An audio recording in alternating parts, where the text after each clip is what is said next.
जय हिंद दोस्तों आज हम देखने वाले हैं आपका BSSC यानी बिहार SSC थर्ड सीजीएल का जो प्रैक्टिस सेट है। ये आपका टेस्ट सीरीज नंबर आपका 5 है। इसके पहले का 4 सेट आपका अपलोड कर दिया गया है। अगर आप सभी लोगों ने नहीं देखा है तो उसको जरूर देखिएगा, सभी क्वेश्चन आपके लिए इंपॉर्टेंट बन जाता है। तो चलिए एक एक क्वेश्चन को हम देख लेते हैं। आज का पहला प्रश्न क्या बोल रहा है। पहला प्रश्न है कि संविधान की आत्मा किसे कहते हैं। देखिए संविधान की आत्मा पूछ रहा है तो आपको पता ही होगा संविधान की आत्मा जो है आपको प्रस्तावना को ही बुलाया जाता है। ए इसका सही आंसर हो जाएगा। ठीक है, प्रस्तावना संविधान की कुंजी भी है।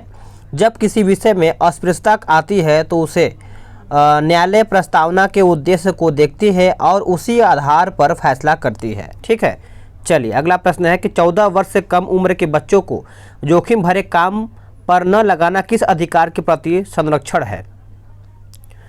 तो इसका सही आंसर आपका हो जाएगा दूसरे का, बताइए क्या होगा। यह आपका हो जाएगा ऑप्शन ए शोषण के विरुद्ध, यानी ए इसका सही आंसर हो जाएगा। नेक्स्ट क्वेश्चन है कि चाणक्य किसका प्रधानमंत्री था। चाणक्य जो था ये आपका किसका प्रधानमंत्री था, तो आपको पता ही होगा। सही आंसर आपका हो जाएगा चंद्रगुप्त मौर्य का, यानी ए इसका सही आंसर हो जाएगा। नेक्स्ट क्वेश्चन है कि भारतीय बैडमिंटन संघ के अध्यक्ष के रूप में किसे निर्विरोध निर्वाचित किया गया था। तो यहाँ पे निर्विरोध के बारे में पूछ रहा है, तो देखिए इसका आंसर आपका हो जाएगा डॉक्टर हेमंत बिस्वा शर्मा हो जाएगा। डी सही आंसर हो जाएगा। नेक्स्ट क्वेश्चन है कि उपभोक्ता शोषण के प्रमुख कारण पूछ रहा है। उपभोक्ता शोषण के विरुद्ध कारक, यहाँ पे कारण के बारे में देखिए इसका उत्तर आपका हो जाएगा इनमें से सभी। आप इसको याद रखेंगे। सूचना का अभाव हो जाएगा, वस्तुओं की सीमित आपूर्ति और उपभोक्ताओं की अज्ञानता, यानी डी इसका सही आंसर हो जाएगा। चलिए आगे देखेंगे किस महिला को भारतीय क्रांतिकारियों की माता कहा जाता है। यहाँ पे बोल रहा है कि भारतीय क्रांतिकारियों की माता कहा जाता है। सभी को पता है मैडम भिकाजी कामा को। देखिए मैडम कामा प्रथम भारतीय हैं जिन्होंने तिरंगा ध्वज यानी स्टुटगार्ट में फहराया था। ये कब फहराया गया था, तो 1907 में फहराया गया था। आप सभी लोग याद रखेंगे। और ये किस धर्म को मानती थी, तो मैडम कामा जो है पारसी धर्म को मानने वाली थी। तो चलिए आगे देखेंगे। अगला प्रश्न है कि राज्यसभा के सभापति होते हैं कौन। देखिए राज्यसभा के सभापति की अगर बारे में हम बात करेंगे तो आपका ये उपराष्ट्रपति होते हैं। बी सही आंसर हो जाएगा। आप सभी लोग याद रखेंगे। राज्यसभा के सदस्यों का जो कार्यकाल होता है वो आपका इसका कार्यकाल 6 वर्ष का होता है और ये 2 वर्ष बाद 1/3 नए सदस्य जो है चुन लिए जाते हैं।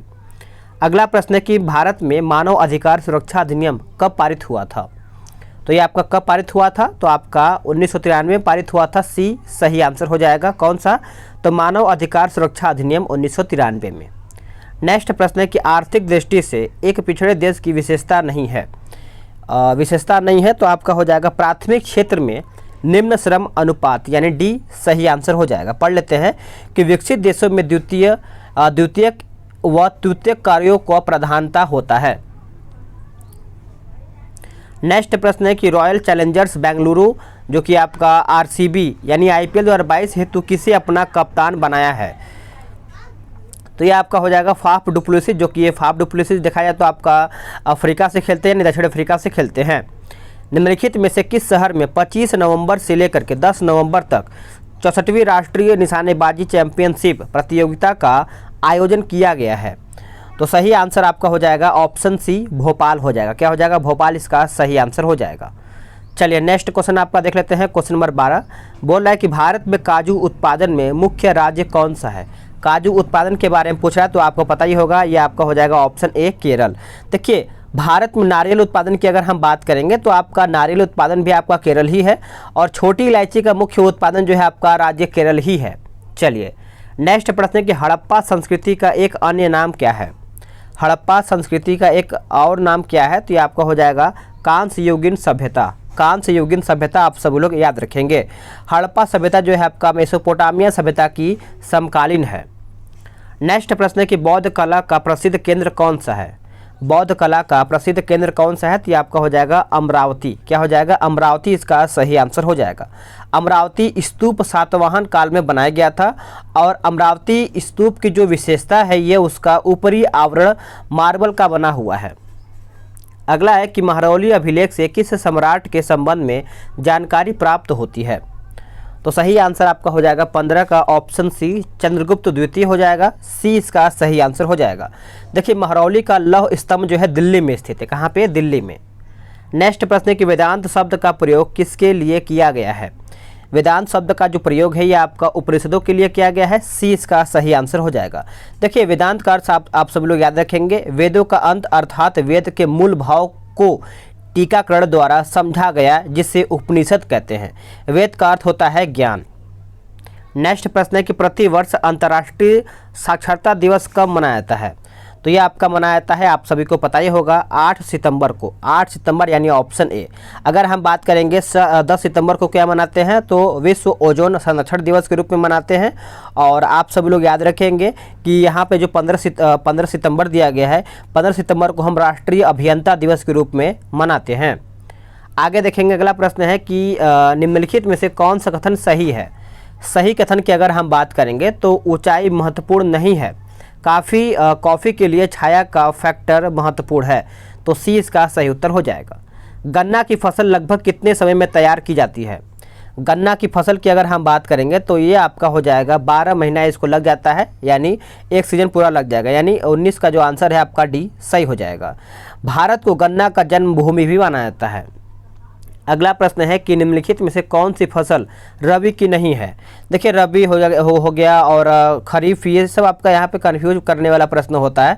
तो आप सब लोग याद रखेंगे ऑप्शन आपका जो डी है मक्का। मक्का जो है आपका रबी फसल नहीं है, बाकी आपका गेहूँ है, जौ है, सरसों, ये आप सब आपका रबी फसल के अंतर्गत आता है। मक्का जो आपका मक्का है ये आपका खरीफ फसल के अंतर्गत आता है। ठीक है, चलिए नेक्स्ट प्रश्न है कि भारत का अंतिम राजपूत शासक कौन था? भारत का अंतिम राजपूत की अगर हम बात करेंगे तो पृथ्वीराज चौहान तृतीय हो जाएगा, यानी सी इसका सही आंसर हो जाएगा। निम्नलिखित में से किस शासक ने दासों के रख रखाव के लिए एक अलग विभाग की स्थापना किया था? तो ये आपका हो जाएगा ऑप्शन बी फिरोज शाह तुगलक। देखिए फिरोज शाह तुगलक की अगर हम बात करेंगे तो ये दीवान ए बंदगान विभाग का भी स्थापना किया था। चलिए नेक्स्ट प्रश्न आपका देख लेते हैं। अगला प्रश्न आपका है क्वेश्चन नंबर 23। ये आपका बोल रहा है कि सहायक संधि को निम्नलिखित में से किस राज्य ने स्वीकार नहीं किया था? तो स्वीकार नहीं किया था तो ये आपका हो जाएगा ऑप्शन ए मैसूर। क्या हो जाएगा? मैसूर इसका सही उत्तर हो जाएगा। सहायक संधि सर्वप्रथम जो है 1798 ईस्वी में हैदराबाद के निजाम ने स्वीकार किया था। तो आप इस पॉइंट को अच्छे से याद रखेंगे। वह कौन सी घटना थी जिसके बाद महात्मा गांधी ने ब्रिटिश सरकार के विरुद्ध अपना सर्वप्रथम असहयोग आंदोलन प्रारंभ किया था? तो ये आपका हो जाएगा ऑप्शन बी रोलेक्ट कानून हो जाएगा, बी सही उत्तर हो जाएगा। अगला, किस भारतीय महिला के नाम पर अमेरिका में एक अंतरिक्षयान का नाम रखा गया है? तो इसका उत्तर आपको पता ही होगा, कल्पना चावला। कल्पना चावला इसका उत्तर हो जाएगा। भारतीय संविधान का सबसे बड़ा स्रोत निम्नलिखित में से कौन सा है? तो सबसे बड़ा स्रोत की अगर हम बात करेंगे तो ये आपका हो जाएगा भारत शासन अधिनियम जो कि 1935। इसी से देखा जाए तो आपका लगभग 2/3 भाग जो है भारतीय संविधान में लिया गया है। तो आप इस पॉइंट को अच्छे से याद रखेंगे। आगे देखेंगे अगला प्रश्न क्या है कि जलवायु परिवर्तन पर हाल ही में नासा के एक अध्ययन के अनुसार जलवायु परिवर्तन के कारण किस फसल में 17% की वृद्धि जो है दर्ज की जाएगी, जो कि 2030 तक? तो इसका उत्तर आपका हो जाएगा ऑप्शन बी गेहूं। गेहूं इसका सही उत्तर हो जाएगा, याद रखेंगे। आत्मनिर्भर भारत के समर्थन में किस कंपनी ने भारत सरकार के राष्ट्रीय ग्रामीण आजीविका मिशन के लिए साझेदारी किया है? तो ये आपका हो जाएगा फ्लिपकार्ट। फ्लिपकार्ट इसका सही उत्तर हो जाएगा। थॉमस कप याद रखेंगे। थॉमस कप जो है किस खेल से संबंधित है? तो आपको पता ही होगा। थॉमस कप की अगर हम बात करेंगे तो ये आपका बैडमिंटन से संबंधित हो जाएगा। सी इसका सही आंसर हो जाएगा, याद रखेंगे। अगला प्रश्न है कि होप मिशन टू मार्स किस देश का पहला मंगल मिशन है? तो ये आपका हो जाएगा ऑप्शन डी यूएई का हो जाएगा। किसका हो जाएगा? यूएई, यानी ऑप्शन डी सही हो जाएगा। विश्व का सर्वाधिक घनी आबादी वाला प्रदेश कौन सा है? देखिए घनी आबादी की अगर हम बात करेंगे तो ये आपका हो जाएगा, बताइएगा क्या होगा? ये आपका हो जाएगा दक्षिण पूर्व एशिया हो जाएगा। ए राइट आंसर हो जाएगा 31 का। नेक्स्ट क्वेश्चन है कि भारतीय वन सर्वेक्षण का मुख्यालय कहाँ पर है? तो आप ऑप्शन के हिसाब से आंसर कर ही दिए होंगे, जो कि देहरादून इसका सही आंसर हो जाएगा। चलिए नेक्स्ट प्रश्न आपका 33 देखेंगे। बोल रहा है कि जब पवन पृथ्वी के घूर्णन के कारण अपनी दिशा बदल लेती है तो निम्नलिखित में से इसे किस नाम से पुकारते हैं? या किस नाम से पुकारते हैं? तो यह आपका भूविक्षेपी पवन कहते हैं, यानी बी इसका सही आंसर हो जाएगा। नेक्स्ट प्रश्न है कि भूमध्य रेखा पर 1 डिग्री अक्षांश की दूरी होती है, 1 डिग्री अक्षांश की यहाँ पे दूरी होता है, तो इसका उत्तर देखिए आप सभी लोग याद रखेंगे 111 किलोमीटर, 111 यानी ऑप्शन सी। नेक्स्ट प्रश्न आपका क्या है कि बोल रहा है कि प्लाविंग एंड द पुअर पुस्तक के लेखक कौन है। तो 35 का सही आंसर आपका हो जाएगा BS मिन्हास हो जाएगा, यानी ऑप्शन सी इसका सही उत्तर हो जाएगा। नेक्स्ट प्रश्न है कि विश्व बैंक, जिसे अंतर्राष्ट्रीय पुनर्निर्माण तथा विकास बैंक भी कहते हैं, और इसका मुख्यालय आपका क्या है। विकास बैंक कहते हैं, इसका मुख्यालय पूछ रहा है, तो इसका मुख्यालय देखिए आपका वाशिंगटन डीसी में पड़ता है, जो कि डी इसका सही उत्तर हो जाएगा। नेक्स्ट प्रश्न है कि अंतर्राष्ट्रीय कोर्ट ऑफ जस्टिस में कितने न्यायाधीश होते हैं। कितने न्यायाधीश होते हैं, तो आप सब लोग याद रखेंगे 15 न्यायाधीश होते हैं। कितने? 15, यानी ऑप्शन डी। गीत गोविंद के रचयिता कौन है। गीत गोविंद के रचयिता आपको पता है जयदेव। कौन होते हैं? जयदेव, यानी ऑप्शन डी। अगला प्रश्न है कि खजुराहो के मंदिर किस वंश के राजाओं ने बनवाए थे।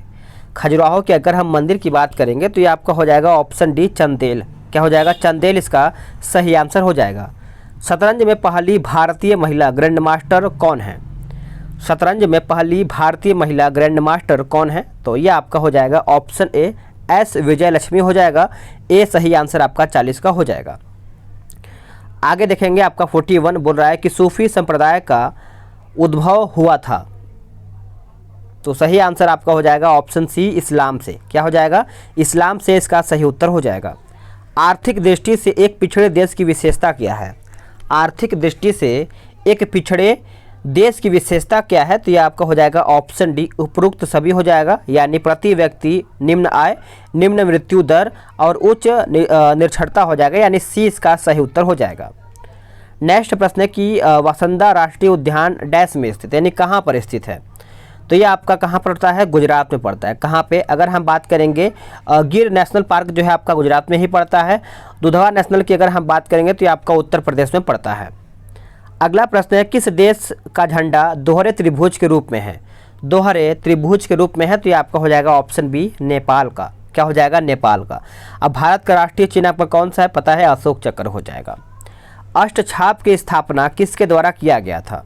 देखिए अष्टछाप की अगर हम बात करेंगे तो ये आपका हो जाएगा आचार्य विट्ठल नाथ हो जाएगा। क्या हो जाएगा?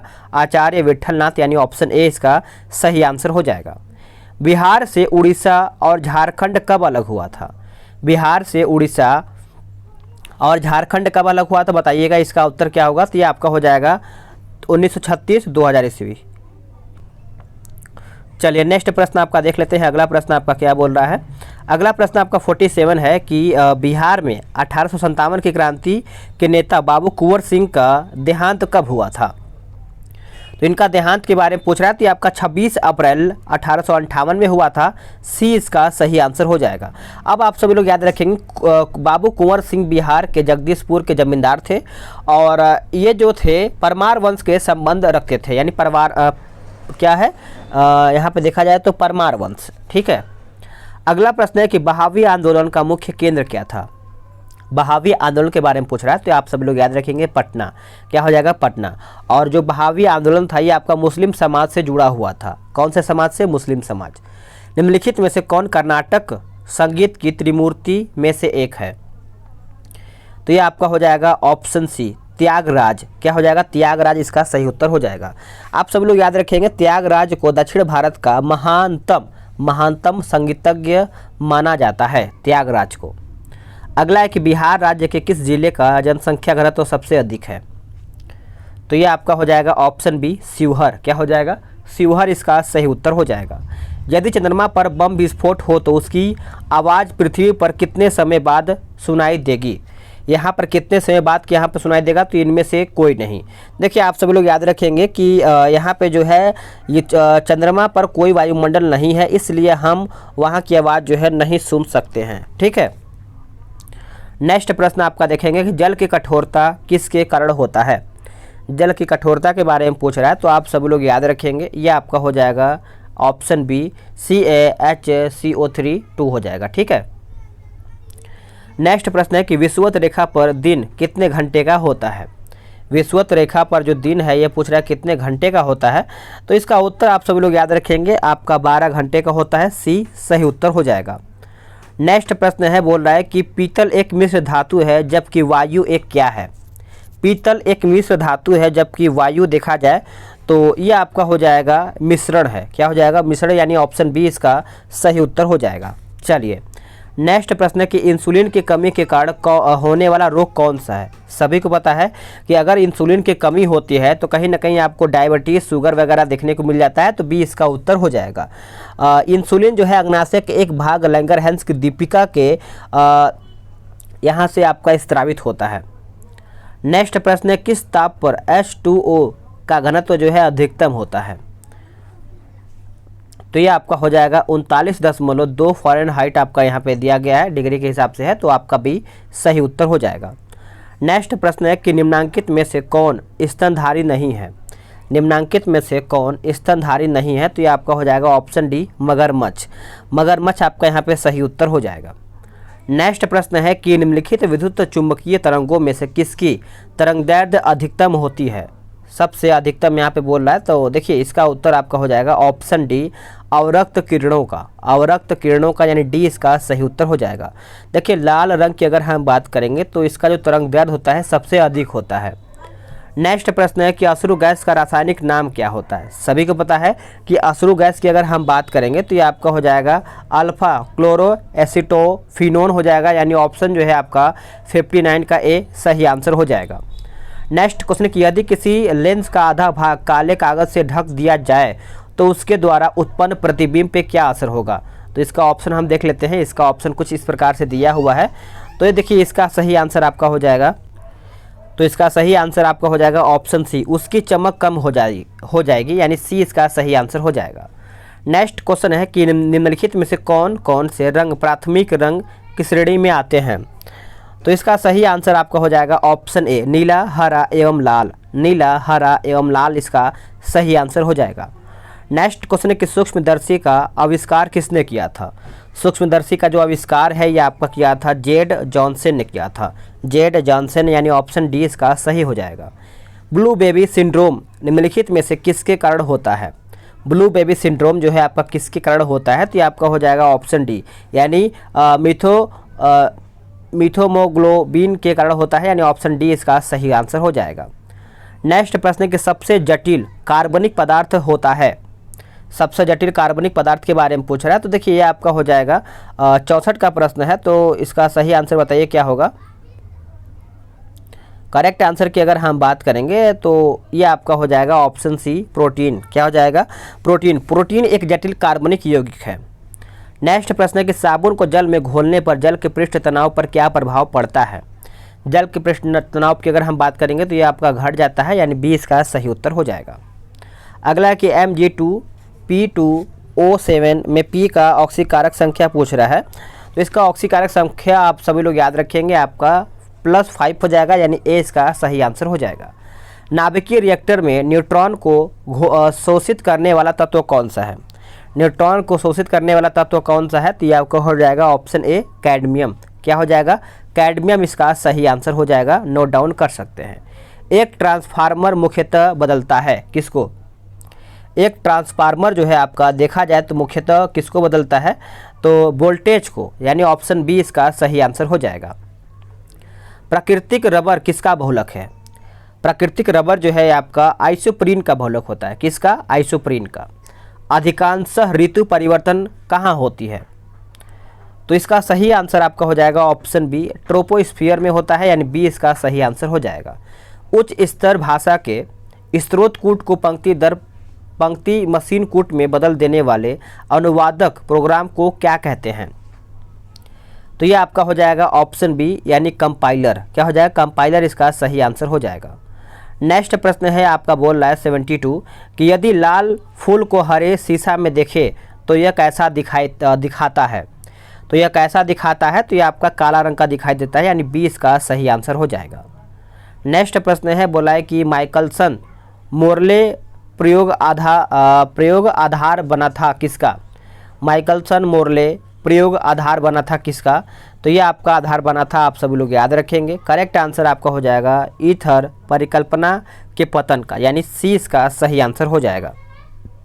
एक डायोड एक डायोड की अगर हम बात करेंगे तो केवल एक दिशा में चालन करता है, यानी ए इसका सही आंसर हो जाएगा। आखिरी प्रश्न है कि डीएनए में प्यूरिन क्षार पूछ रहा है, डीएनए में प्यूरिन क्षार। तो देखिए इसका सही आंसर आपका हो जाएगा ऑप्शन बी, एडिनिल यानी एडिनिन व गुआनिन, यानी ऑप्शन जो है आपका बी सही हो जाएगा। तो फ्रेंड्स, आप सभी लोग का यहीं पर सेट्स जीके का आपका यहाँ पे समाप्त होता है। वीडियो कैसा लगा है कमेंट करके बताइएगा, और 75 में से आपने कितना स्कोर किया है ये भी आप बता ही दीजिएगा।